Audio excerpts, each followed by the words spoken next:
Right, there we go. So that was really weird. I started streaming this a few minutes ago, and it just didn't show up on YouTube. As in, like, when I was looking on my phone, I couldn't even get it up. Right, let's try the Fiat 500, even though I imagine I'll hate it. Right, first let's see how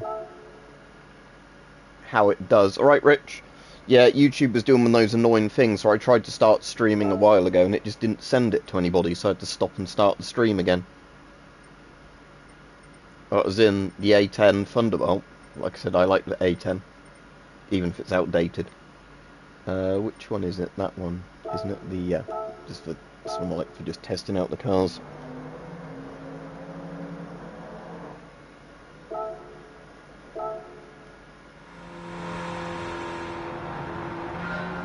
So yeah, sorry it's been a while since I've done a video, but I've had one of those weeks recently, you know, where like every single day I was trying to do something, you know, I've just been really busy. Like, work was super busy at the weekends, although I didn't have much on Monday. I was just exhausted Monday because of just how busy work was at the weekend. And then, like, today I've done quite a lot, but I just wanted to cram a stream in so people knew, you know, I'm still around, basically. Yeah, I like the S10 a lot, as you probably know if you've watched my videos.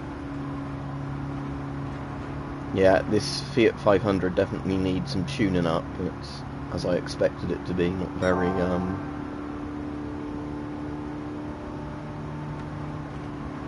good.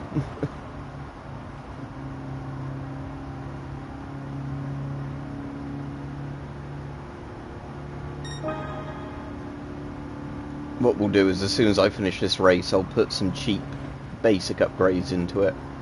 I've seen a trailer for that. There's a game I've ordered that's coming out tomorrow, Rich. I'm trying to remember the name of it. Is it Remnant or Revenant? Something like that too. It's kind of like a Demon Souls, Dark Souls kind of game. Sort of Soulsborne game, or whatever you want to call it, that sort of genre. But it's one with like guns in as well as like melee weapons. And it's got like weird, different kind of like worlds, so not like as in the Souls game how you have like different worlds or whatever, but as in like there's a futuristic-y kind of one, like a medieval looking one that looks a bit like ancient Egypt or something. And all the actual reviews that have gone to like YouTube channels that don't normally, you know, do paid review type things, they've all said they're really, really fucking enjoying it. So I'm hoping it's just one of those games I can sink, you know, loads of hours into when I'm feeling a bit stressed or whatever. You know, take my mind off things sort of game. Yeah, I haven't actually looked up all the zones to check what they are, because I want to kind of go into it a bit blind, but I did watch some of the reviews, you know, where it was sent out a couple of days early to lots of YouTube reviewers. No, I'm not that interested in seeing Oppenheimer, weirdly. Even though I really like nukes and everything, but Oppenheimer himself was a piece of shit, because he, like, cheated on his wife and everything, didn't he? And, then, oh, woe is me, I didn't know they were going to use my bomb to kill people, oh no. I like how Truman, though, apparently did tell him to stop being a pussy, or whatever it was. But yeah, my favourite nuclear physicist out of those lot is Teller. There's an image I want to get from ages ago that I didn't save, and it really annoys me I didn't save it. And it was like the Virgin Oppenheimer versus the Chad Teller. Yeah, that's the bikini tests. Like Castle Bravo and Operation Crossroads and all those. They didn't actually nuke the islands with people on them, but they didn't move the people a safe distance away. So it's like the typical bullshit like every country did, where basically they said, oh, we're testing that nuke just over there, it's fine, you know, not caring about contamination that would go into the water and stuff like that. So they didn't directly like nuke the islands. But there's a big waste dump that's leaking into the sea now, isn't there, in one of those, where they just bulldozed all of these sort of things into a bomb crater. Right, let's go to the tuning shop and actually get my, oh yeah, SpongeBob, is set where the nuke... Alright, let's put some very basic upgrades into this car and see if then I can actually get it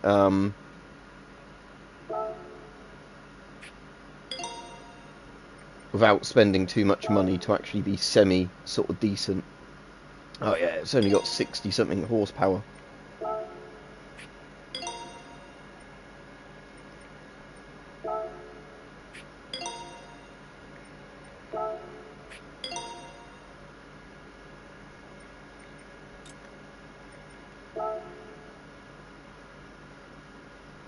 If you're on about Gran Turismo 7, yes, I like it a lot.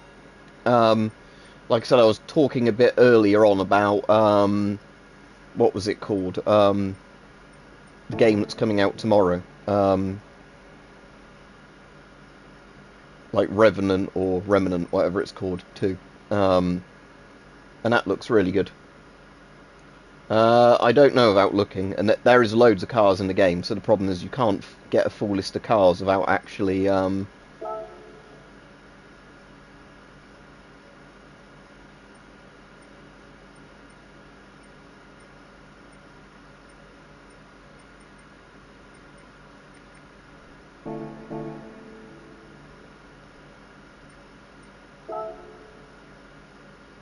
But anyway, let's try this again now. I've given it a couple of like very basic upgrades.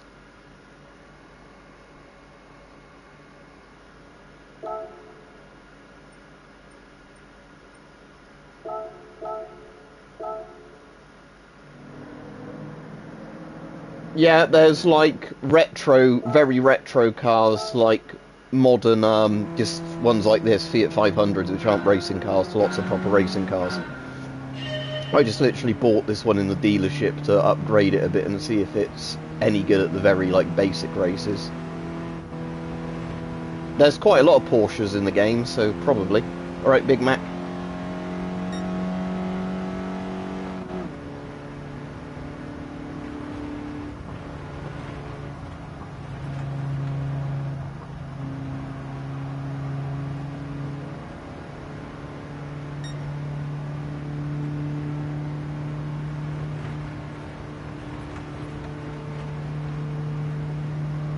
Yep. Porsche was, yeah, a tank designer in World War II. Or at least the factory was.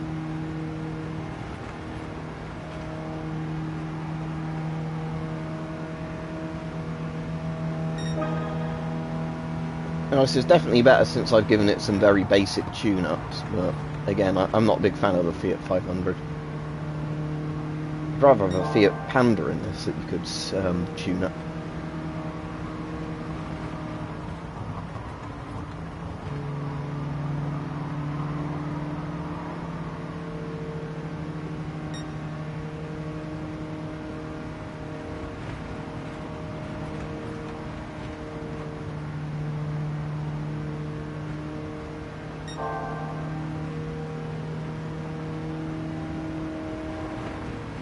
I think they should remake a new Robot Wars game, because there were a couple of good old Robot Wars games.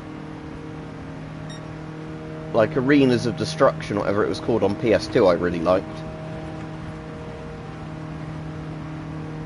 Where you could like build your own robot or buy one of the like famous ones from the TV series and then smash up other people's robots.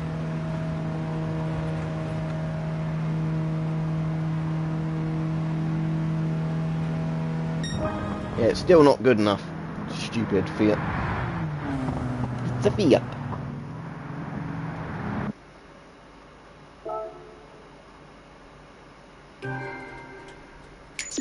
Right, shall we use a proper car in this race now?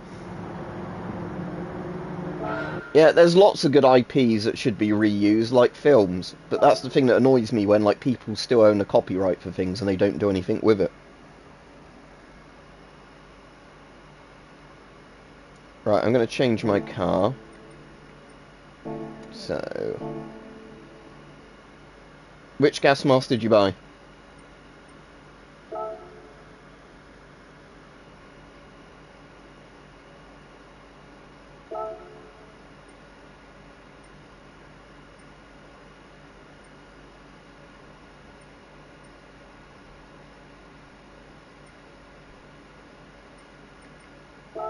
Ooh, can I use this actually as a road car? I think I can. What about the S10? I thought it was you said that got the S10. Somebody else. It was Big Mac saying he got a new gas mask. Right, let's do this with a good car then now. Oh, so it's a Danish gas mask. I'm trying to think which Danish masks I know off the top of my head, but I'm actually pulling a blank now. Right, great Soviet Union. Right.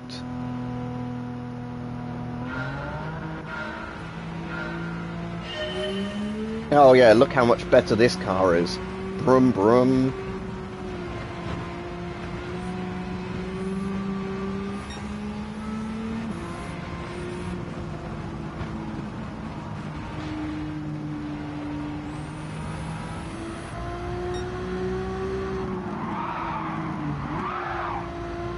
Because it's a Nissan Skyline, I didn't actually look at what the car actually was. I will do when I finish the race. It's obviously one I own. It's quite one of my top tuned up cars, so it's quite nice.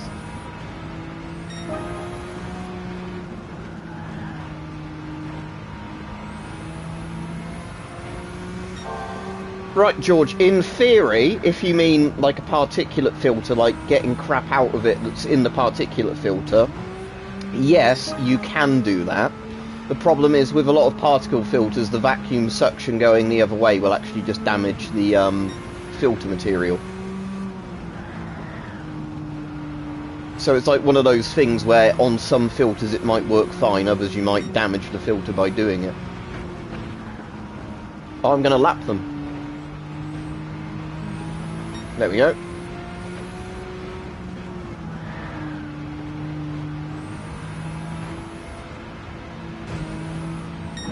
Probably won't get a clean race bonus because I bounced off the walls a couple of times. But... No, like I was saying to people earlier, I've had one of those really annoying busy weeks last week, so after last time I streamed, it's just been like constant stuff I've had to do. Is that how you go back to the future? At that speed. So it's got a fancy name, so Gran Turismo R V-Spec, but is the actual car a Nissan Skyline? That's what I was wondering. Oh, well, I did get a clean race bonus, even though I fucking knocked it into walls.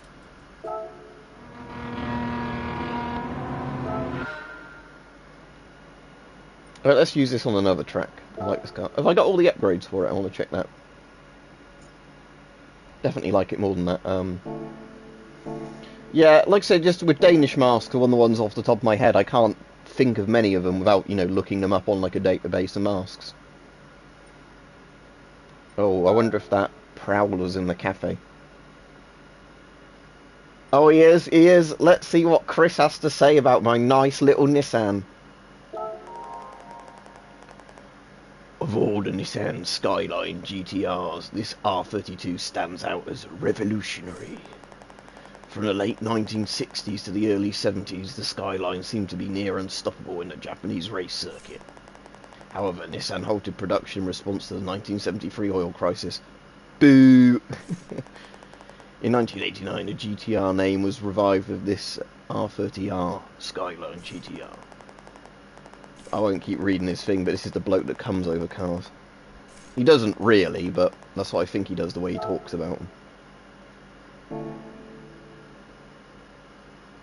That's cool. So there's some really cool old officer caps, like, you know, ones that aren't just like the typical kind of peaked officers caps that you see in lots of armies, but, you know, like kind of the cool field cap type ones I like.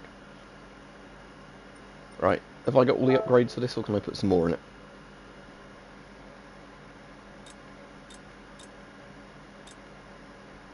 Purchase, purchase, purchased. I don't have a nitrous system. Yeah, so it looks like I've got literally all the upgrades to this car, so that's probably why it's so good. Okay. Let's take it for another spin.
Yeah, that's the problem. Anything German World War One or World War Two is just stupidly overpriced for what it is.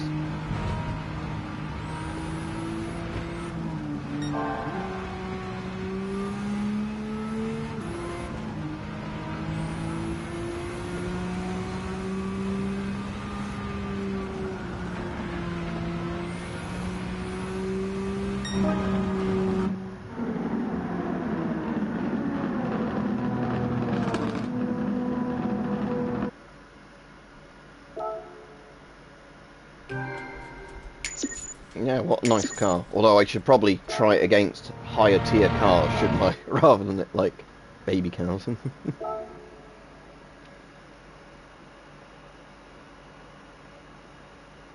I'm waiting for my cup of tea to get to a good temperature, because I always have this annoying problem where by the time my cup of tea goes from being too hot to drink to like, oh, that's a good temperature to drink, it's then, you know, too cold.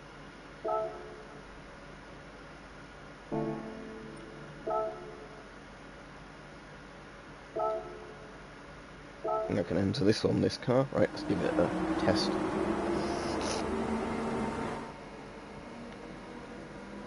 Yeah, get into the right temperature now.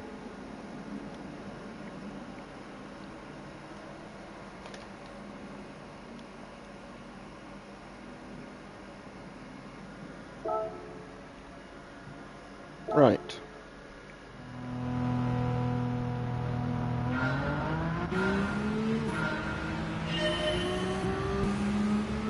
Windscreen wipers.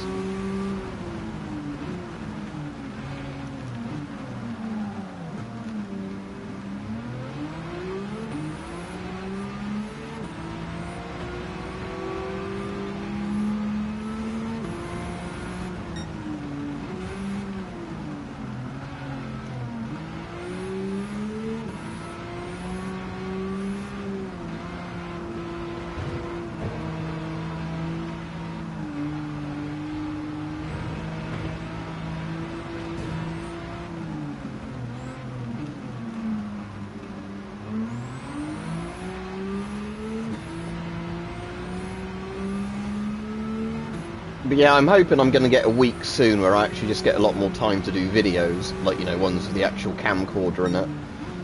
Because this is like another one of those weeks where I was like, well, I maybe could have time to take the drone out for a bit, but then every day's just been windy and rainy, so I can't really take the drone out, you know, in that. So it's kind of that annoying issue of,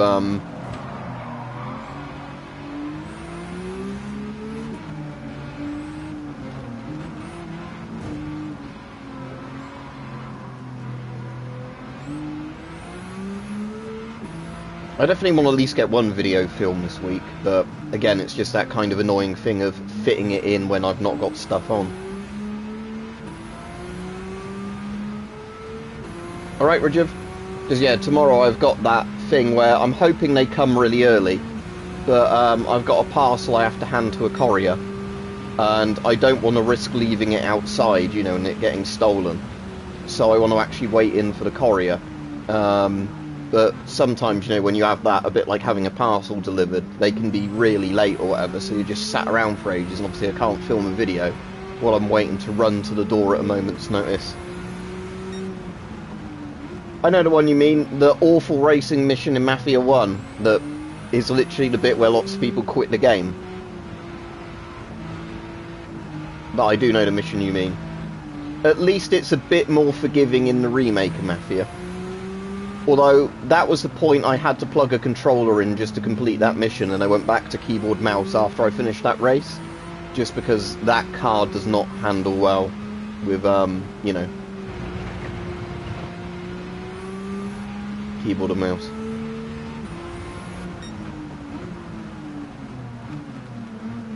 Thing is, I really like Mafia 2, but lots of people hated Mafia 2 for some reason.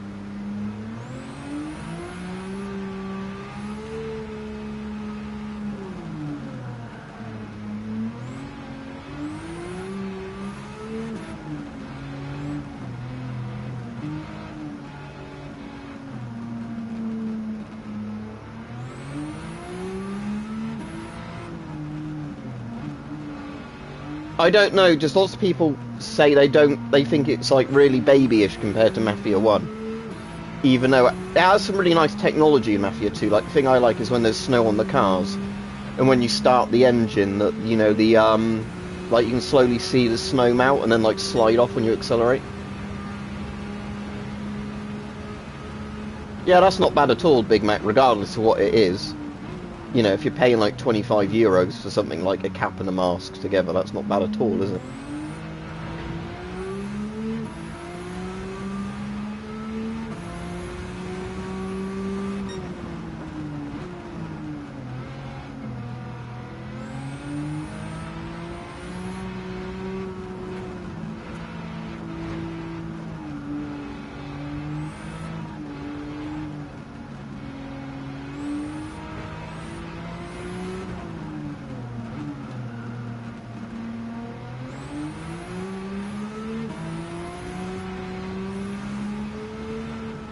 But yeah, this car is nice. Is the answer to that. But yeah, if I do a stream tomorrow, I'll probably start streaming that new game, assuming it releases at a sensible time. Because, you know, some games do the thing of, like, it comes out on this day, but what they mean by it comes out on this day is it comes out at, like, 1 minute to midnight in whatever time zone. So, yeah, if Remnant, or whatever it's called, 2, comes out like in the morning, and then the parcel's picked up at a sensible time, when I'm back from work I can actually just stream it.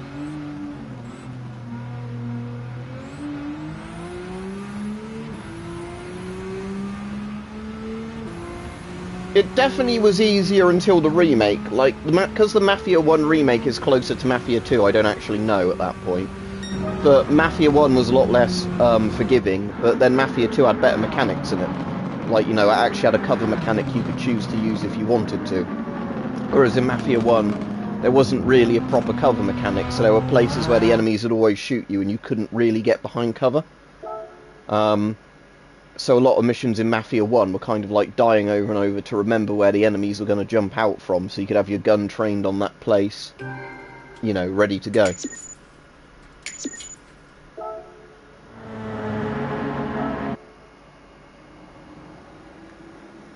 I'll have a bit more cup of tea before we start whatever the next race is, just because of the fact that, like I said, it's at the temperature now where it's actually pleasant to drink. So alright, see you, Big Mac. Does anybody remember what time roughly I started streaming? Oh, 23 minutes ago. So that's fine, yeah, so I can go for about till about 4:30 or whatever.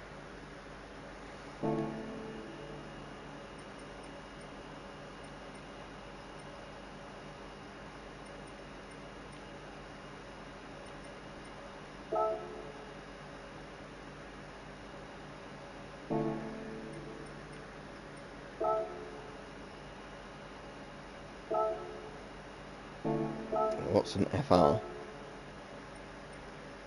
Well, that counts as an FR.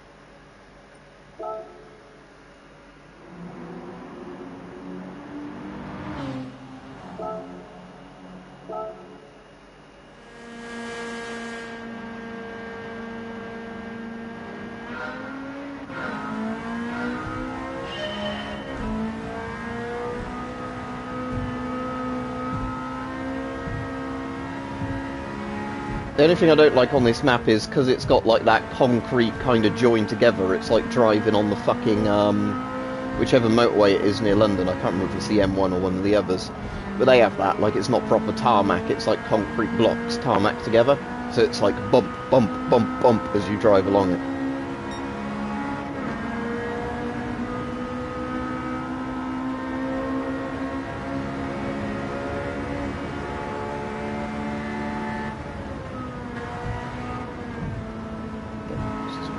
Probably go a bit slower. Well, I've got a good opportunity to overtake here though.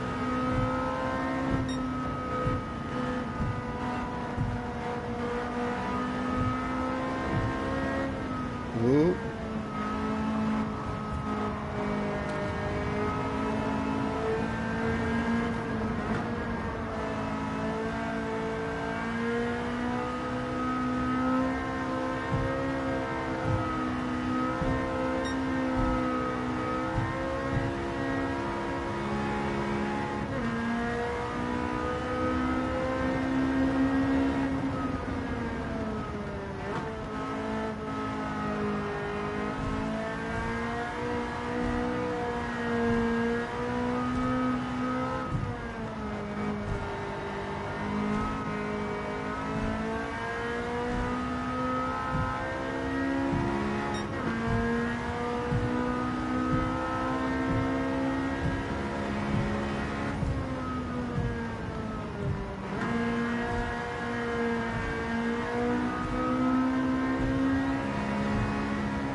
Basically DIY specialist. Is that Iron Man Spartan? Just because when I work, it means I'd have to be up later than I'm normally up.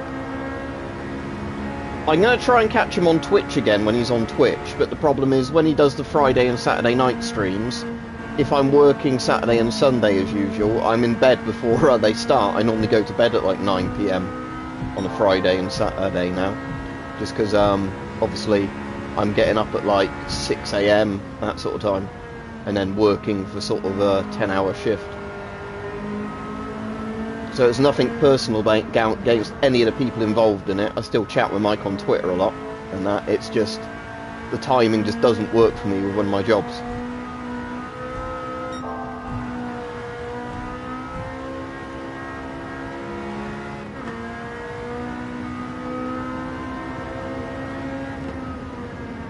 But yeah, hopefully when I get a weekend off again at some point, I can try and remind myself to actually come on one, you know, when I'm not going to be working.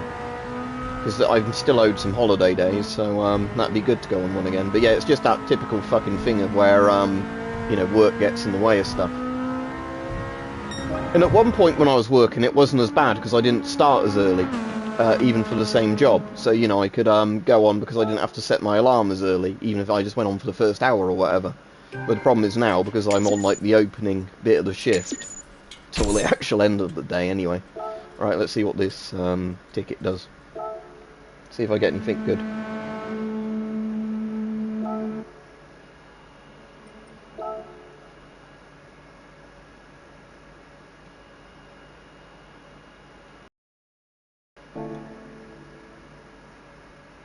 I was Iron Man, but if you didn't know, I was in, like, I had a load of car issues recently, and that's taken ages to sort out. But I'm hoping with the Blue Cross, I think my dad said every now and again he's going to be willing to take me in, so I'm just going to contact him and say, is it alright if I do this many, like, Fridays?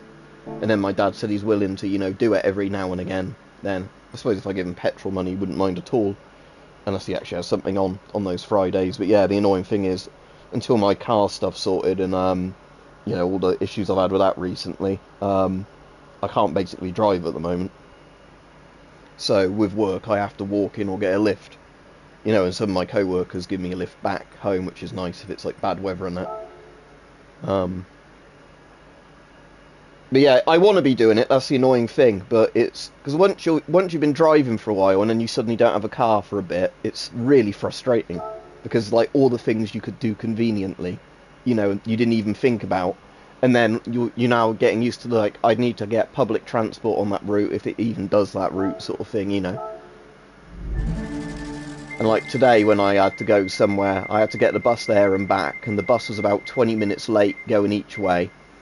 And then when I came back, I nearly got fucking run down by a cyclist riding down the road the wrong way.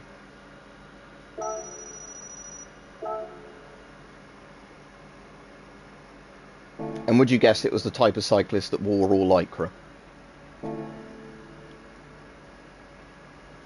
But, yeah, exactly. I'd agree with you there. I definitely agree with you there, because, yeah, you take things for granted, don't you, when you have them for so long. So, yeah, that's the thing now, is I'm getting much better at, like, you know, carpooling with people for stuff, or, you know, like, stuff like that. Yeah, like I said, I ride a bike now and again, and, like, I've got mates that ride bikes, but, you know, I would never drive, like, into oncoming traffic, you know, I didn't drive on, like, pedestrian footpaths when I had a bike. But, you know, there's so many people that just, like, you know, ride completely, you know, I won't get into it, but, you know what I mean, the, urge to kill rising sort of, attitude to,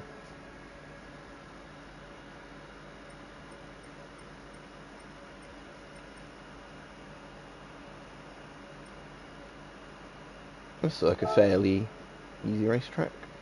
Oh, but performance points, 700, no, that means I need a really high-end car. Oh, this is a famous one from the old Gran Turismos.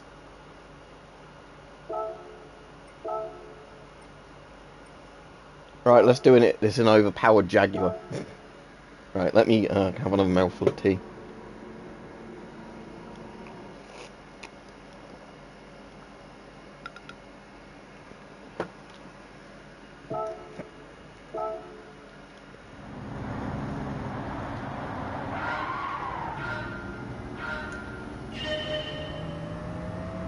I'm just going to put it in that view for this because it's got that tinted windshield.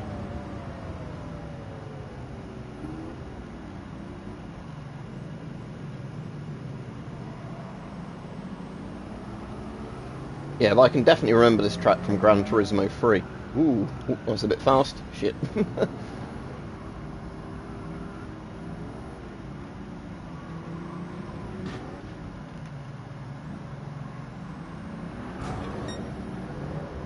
Yeah, I'm not getting a clean race bonus, but oh well. I'd stream Reforger when it's got a bit more content in it, because I've streamed Reforger in the past, but I want... When Reforger gets the proper mode where you've actually got, like, AI and Capture the Island, I definitely would stream that. You know, like Operation Flashpoint had, and, you know, the first Armour and Armour 2. But at the moment, it's kind of one of those things that, unless you know when you're going to be playing with other people, there's not much to do on it, in all honesty. I mean, it has got that, like, real-time editor that's quite cool. So that's good to play around with. Yes. Right, the only problem is I haven't looked in ages at what the current prices are on eBay. So bear in mind, some of the prices might be completely whacked still. Like the British S10 I still really like, and the FM12. The FM12 is the successor to the S10, but Britain didn't adopt it, but lots of other European armies adopted it. And our armed police use the FM12 and the CT12. You can normally get those for under £100 if you're lucky on eBay. Trying to think what other... Like, the German current army gas masks are really nice, but sadly they don't turn up on eBay very often. I had a chance to get a hold of one to do a video with, and I loved it to pieces when I did the video on it, but, you know, it wasn't one to keep. It was just one somebody lent me because they thought I'd like to do a video on it. France never seems to like surplus gas masks in good condition, so forget about France. The Poles have the Polish MP5, which is good if you can get one in good condition, and it is a real MP5, not the French mask that it's based on.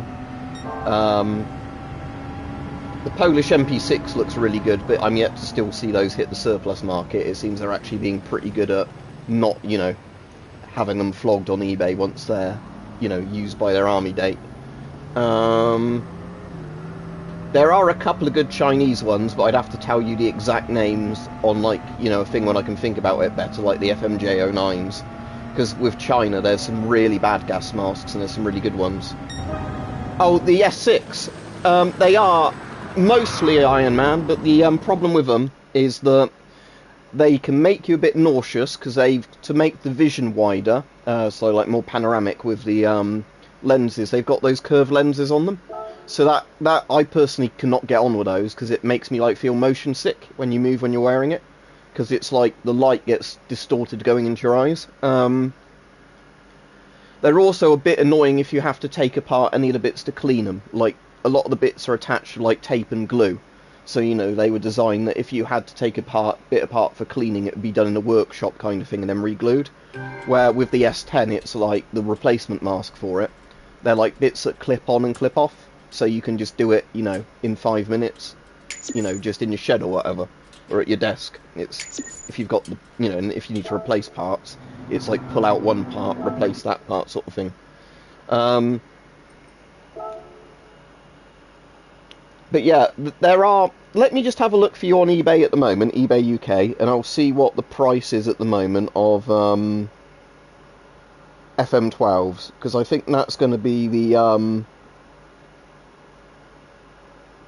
one you're most likely to find probably at a reasonable price, and I think you'd like. Because again, that would have been a British Army gas mask, it's just that they didn't choose to adopt that one. But lots of other countries did. So FM12 gas mask, or respirator. One for 75 quid with a haversack. One for 85 quid with a sealed filter and a haversack. One with just a mask for 55 quid. A couple of just the masks for 55 quid. Yeah, so at the moment, FM12s are all pretty well priced on eBay. You'd need to know roughly which size you'd need for it, though. Like, how big's your head? Because I'm medium in most masks, which means with those I'm a size 2. But they're weird, because size 1 in those is the biggest. But yeah, the FM12 has a really comfortable mesh head harness as well. Yeah, the FM12 does, because, yeah, that's used by several NATO countries. So, yeah, it plugs into the canteens, and then you hold the canteen upside down with water in, and you can drink from the straw.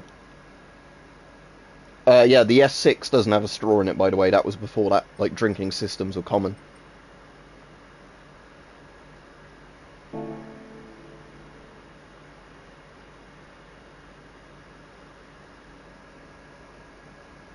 Yeah, you might need a size 1 then. It's hard to say, but, like, I wouldn't go any smaller than a size 1 or size 2. Like, with the straps, it's forgiving enough. You know, the straps have a lot of play in them. Obviously, the main face bit that fits your face is the bit that's what the actual size is.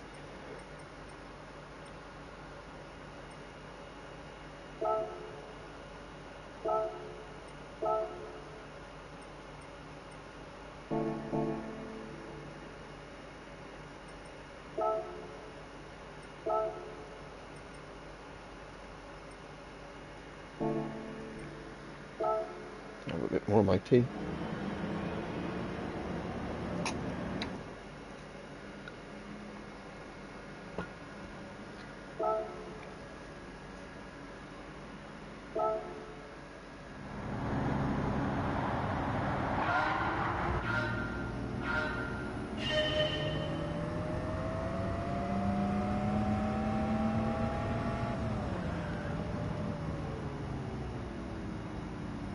Yeah, I'm glad it helped you. Like I said, hopefully I'll get on Mike's stream again at some point. It's not like I'm trying to avoid people, it's just an annoying thing of work. Because even though his Twitch streams are later, because those are on weekdays when he does them now and again, they're the ones I can actually catch. Because of the fact that, you know, on weekdays, when I'm working on weekdays, I don't need to get up anywhere near as early. So if I'm up till like midnight, it doesn't matter for me, because I can still get 8 hours of sleep, you know, and be to work in time.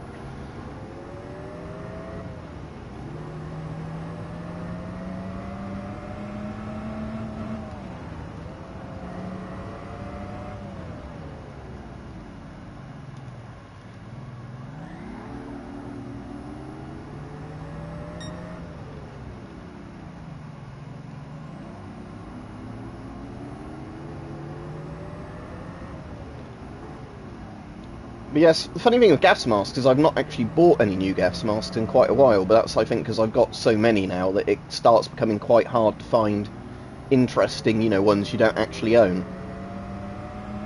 And I personally prefer the ones that, you know, like the more modern usable ones.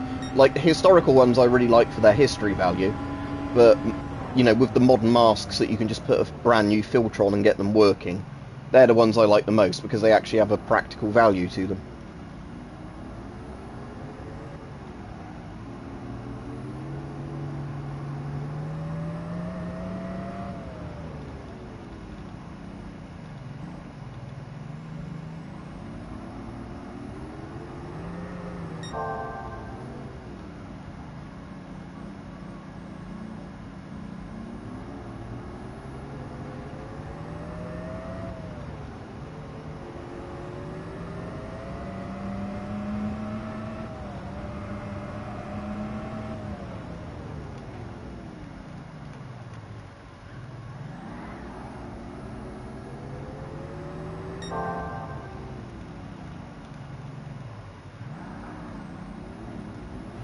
If it's in really good condition and it's one you like, then yes. Because the thing with, like, Pascat helmets and all those is, in theory, like, Kevlar doesn't go off. But it can do. It depends, again, like, how it's been stored and that. But if you got one that isn't very old and it fits your head and that, and it's got a comfortable liner in, then yes, because 3A is the best you're going to get without paying silly money for a helmet. Because again, the best helmet I've got is the modern British Army one. But that's not even Kevlar at that point, it's like the weird new thermoplastic stuff they do. But again, it's going to be years before they're common on the surplus market for a good price. You know, they're the ones where you have to buy them and hope that, you know, nobody's going to ask you later on where you got those maybe hot goods from. But yeah, I really like Pascat helmets for their shape. It's just some of them have awful liners. But again, that's down to the individual helmet and the liner. Yeah, exactly, that's good. So it means that if all the coating's intact, nothing should have come into, you know, like water or moisture shouldn't have got in that could have damaged the Kevlar. Because that's the problem with some of those helmets, like when people do the ballistic tests on them. You can get loads that are all rated to the same rating, but obviously depending on storage and like wear and tear, some of them can fail horribly. Oh yeah, South African helmets are quite nice. I know the ones. Because, like, the British Armed Police helmet is a Pascat style one, and I like the shell of it a lot, but I just hated the liner in it, and it was one that I couldn't find replacement liners for that I liked. You know, like the default one, I could never get the tightness right where it didn't bob about or feel like it was cutting into my head. You know, I didn't like the chin strap on it. Another really good helmet, it looks a bit funny, but it's the British Mark 7, like the one that got replaced by the current helmet, the Virtus, or whatever it's called, Virtus. The one I got a couple of years ago. And yeah, the Mark 7 is one of the highest rated of the Kevlar helmets. It's still 3A because it can't technically get to like level 4 with a Kevlar helmet. But it's one where if you see people do ballistic tests on it, it survives a lot of the stuff other Kevlar helmets don't. No, I haven't, Sean. I know exactly what you're on about. Because mine's a DJI Mini, it might struggle to carry stuff like that. Yeah, well, that's the brilliant thing about Kevlar and ballistic nylon when they came into service, was just how light they were compared to steel. You know, so you could get something that offered better protection per weight value than steel. Like, again, you need to make the Kevlar thicker than steel to give the same protection as steel, but, you know, it still weighs a lot less. And again, funnily enough, it's kind of related to racing Kevlar, because it was DuPont, the company that makes all the tyres and stuff, that invented Kevlar. But weirdly, I think Kevlar was one of those things where they had it for a while and never thought about using it as a ballistic material. And then the person that figured that out made shitloads of money. Because, you know, they figured, this is a really strong, like, tensile strength, you know, material that's essentially almost like a fabric. Oh yeah, exactly, it would do, because it's, again, it's steel. That's the problem with steel pots, is they're essentially, yeah, just a load of steel. So, although I wouldn't, you know, say bad things about steel pots, because the survival rates of people that had them compared to didn't have them was massively different if you look at, like, the World War One statistics when they introduced the helmets. And that's the funny thing, because lots of people, because of, like, you know, weird confirmation bias or whatever it is, thought the helmet, or, like, selective bias, you know, the funny thing is, when they introduced helmets, the amount of head injuries went up massively. But that was because, as a percentage, you were going to get a head injury and not be dead.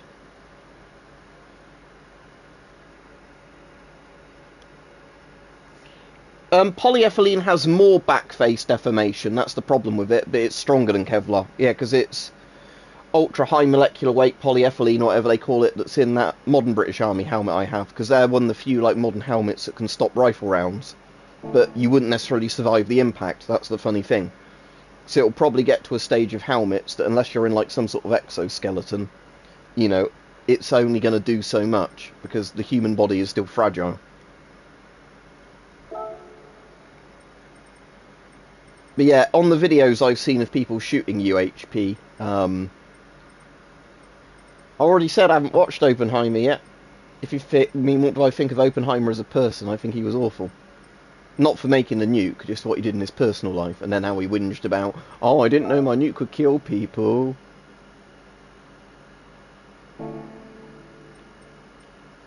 Nürburgring. We don't really have time to do that, even if we only do one lap, because it's huge.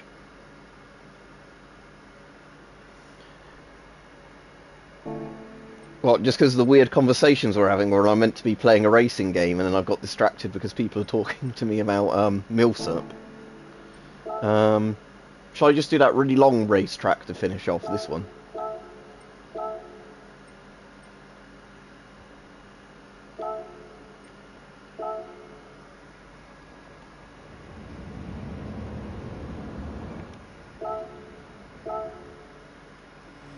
But yeah, that's the thing, Iron Man. I think that's how it's going to go, is something a bit like that. Some sort of combination of hard plates with Kevlar backing. I mean, they already do that in plate carriers.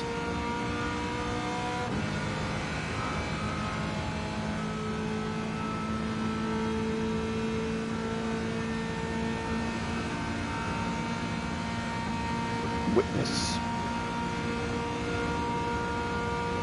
But yeah, that's the annoying thing as well, because I don't have a car at the moment. It's bloody hard to get to a cinema as well, if I actually wanted to go to a cinema. Right, I'll try and get into this, Sean, because it's a bit complicated. Let me just turn the game volume down a bit so I can hear you and not talk too loud over, not hear you, you know what I mean, so I don't try and overcompensate with my voice. So, right, the first issue of British Mark 6 helmet, the one that's called Mark 6, the green one, that was made from ballistic nylon, not Kevlar. So it's not defective, it just wasn't very good to begin with. As in, it probably offers less protection than a steel pot helmet. It was basically adopted because it was lightweight, not because of the fact of the protection it offered. So the Mark 6, the regular one, is shit. It's actually good as a hard hat. Like my Mark 6, you know, if you punched you know, your fist against it, it's actually a really good sturdy helmet, and you'd hurt your hand. But it's more like a hard hat than an actual military helmet. Now, there's one called the Mark 6A, and the Mark 6A is actually good, because the Mark 6A is where they took the shells of the Mark 6 and filled them with Kevlar. So then it became, you know, equivalent to a Pascut helmet. Now, the Mark 6A and the Mark 6, they still have the issue of the weird bowl shape, which means that apparently they're really awful to try and look through optics with while lying prone. Because, like, you know, your rucksack can hit the back of your helmet and tilt it forwards, and then your scope can, you know, you can't get into your scope properly and stuff like that. That's why when Britain went to the Mark 7 helmet, they actually made a proper designed helmet, you know, where it's got different shape sort of cuts along it. So, you know, a bit like a Pascut, where you've got, you know, a raised bit above your eyes, you've got, you know, a bit that tailors down towards your neck to offer you a bit more neck protection. But yeah, Mark 6 helmets aren't defective as much as they were just a bit shit to begin with. Because ballistic nylon is the stuff before Kevlar, like what they used in old flak jackets. And again, it stops shrapnel to an okay regard. And like with flak jackets, that's better than no armour at all, especially for stopping shrapnel and, you know, grenade bursts and things like that. But it turned out when it was used in a helmet, it didn't really work as well as a steel pot, because the amount of ballistic nylon filler in it wasn't really sufficient to stop a lot of shrapnel. I've never seen any surplus dragon skin. I know, like, the US Army never adopted it. I mean, yeah, that's the kind of thing you think they'd probably end up designing them with at some point, once they get to the point of, you know, not being able to improve the armour technology of the helmets anymore. They probably will do back-face deformation kind of thing. Yeah, that's the thing, they're not bulletproof. I mean, I don't know, would they stop a 22 long rifle? But yeah, if you compare them to the old British Mark IV steel helmets, they generally fail a lot of the same ballistic tests. But the Mark 6A and the Mark 7 are absolutely fine. They're, you know, like Pascut equivalents. But yeah, the problem was that Britain was cheap at the time of first introducing them. So yeah, the point is that, again, they do stop some shrapnel, but I don't know how much they stop, and I wouldn't want to be finding out. But yeah, there's a reason why when Britain went into Iraq and Afghanistan, you know, not the first Gulf War, but you know, 2001, 2003, they pretty quickly replaced them with the Mark 6A, because, you know, the fact that if there's an insurgent shooting at you of pretty much anything, the helmet's not going to protect you.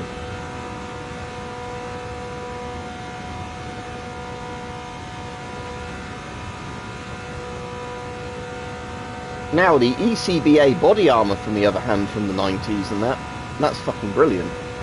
Because that's like a Pascut-style Kevlar, you know, flak jacket, but not a ballistic nylon one, it's actually made from Kevlar. And then you've got a front and back ceramic plate pocket for a level 4 plate. So they're really nice, the old ECBAs. Out of all the body armours I've got, that's the one I'd actually probably end up using, just because of its, like, protection to weight ratio. Like, you know, the ones I've got that offer more protection, like the full plate carriers, they end up restricting your movement a lot more. But the Pasca is really just comfortable to walk around in, because it, you know, doesn't cut into you. You've got your level 3A protection, whatever it is, for all the bits not covered by the plate, and then you've got the level 4 plates on the front and back over your vital organs. Right, I'll finish that stream now, because I've been streaming for about 30 minutes, or just a bit over, whatever it was. Yeah, some armies have those. There are British Army shrapnel collars, but yeah, they used to have them as part of the old flak jackets, and then with the more modern armours, they seem to be like attachment ones that, you know, where you can button them on and button them off, I guess, depending on what you're doing. But yeah, the problem is, obviously, with a lot of armour, the more you up-armour somebody, the less mobility they have. You know, and they're going to get exhausted quicker and everything else. So that's kind of the problem, and that's why I think a lot of armours now are designed to be quite modular. So you issue the stuff that somebody's going to need for their job, not, you know, have a full set of armour or, like, basically have no armour. You sort of tailor it for what your role is.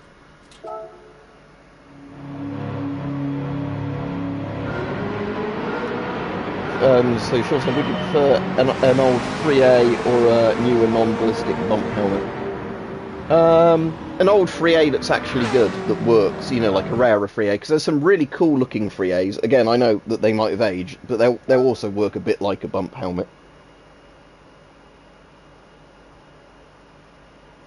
I'm glad you enjoyed it, Sin.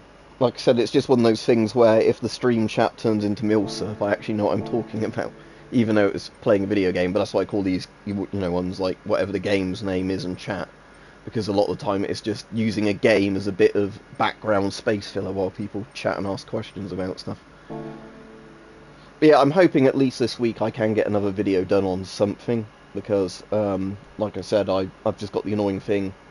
Thursday is probably going to be the most likely day for me at the moment to be able to get something filmed, in terms of, like, there should be nothing going on Thursday that I know of at the moment, unless something comes up. But yeah, see you all.